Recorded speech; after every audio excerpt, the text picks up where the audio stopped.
Wes, yo let's go main. Langsung. Udah? Wes. Oke. Assalamualaikum warahmatullahi wabarakatuh. Perkenalkan, saya Fidela Azahra dengan NIM A1. Kami akan mempresentasikan tugas akhir untuk mata kuliah pendidikan kewarganegaraan yang berjudul dengan Demokrasi Indonesia.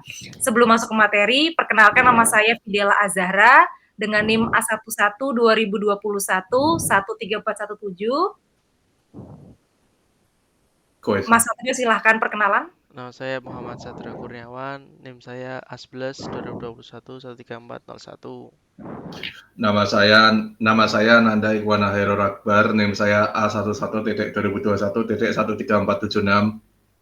Saya Muhammad Akil Yahya Bramantio, NIM saya A11 2021 13358.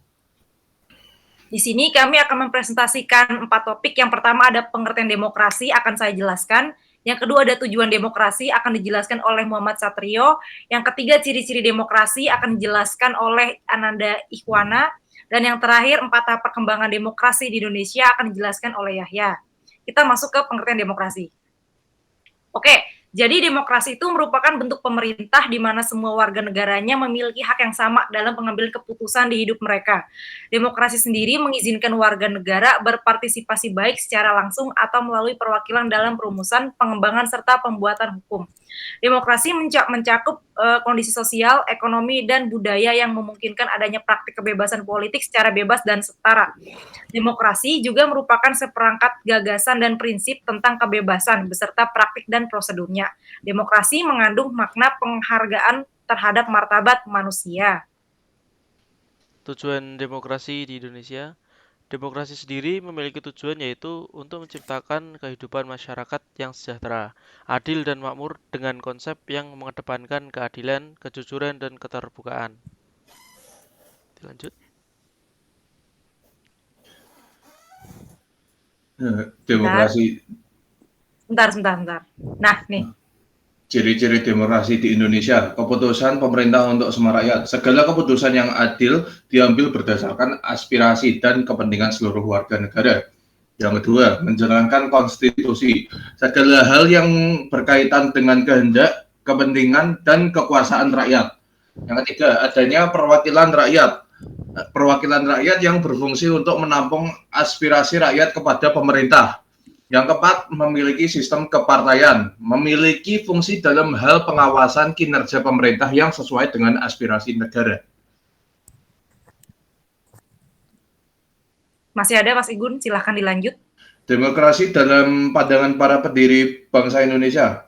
Menurut Soekarno, demokrasi Indonesia adalah demokrasi yang lahir dari kehendak memperjuangkan kemerdekaan. Dan menurut Muhammad Hatta, memiliki pandangan yang sejalan dengan Soekarno, namun juga menekankan pentingnya aspek demokratis yang lebih tradisional. Muhammad Hatta percaya pada demokrasi yang inklusif, di mana hak-hak Hindu dihormati dan kebebasan sipil dijaga.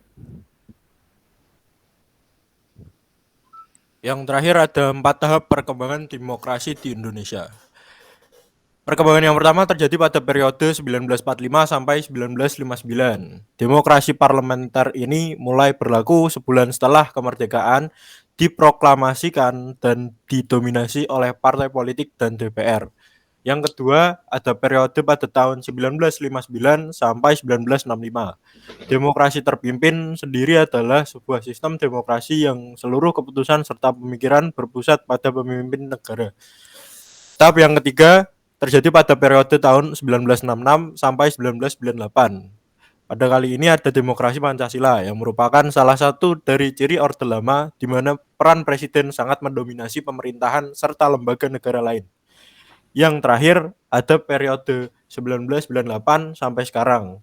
Pada periode ini dinamakan tahap reformasi yang ditandai dengan turunnya Presiden Soeharto pada tanggal 1 Mei 1998 serta partai politik yang mulai mendominasi.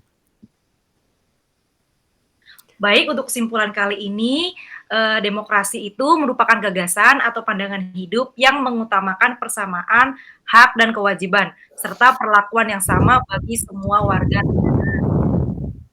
Oke, sekian presentasi dari kami Untuk selebihnya jika ada kesalahan mohon maaf. Billahi taufiq wal hidayah. Wassalamualaikum warahmatullahi wabarakatuh. Waalaikumsalam warahmatullahi wabarakatuh. Sudah selesai. Dicek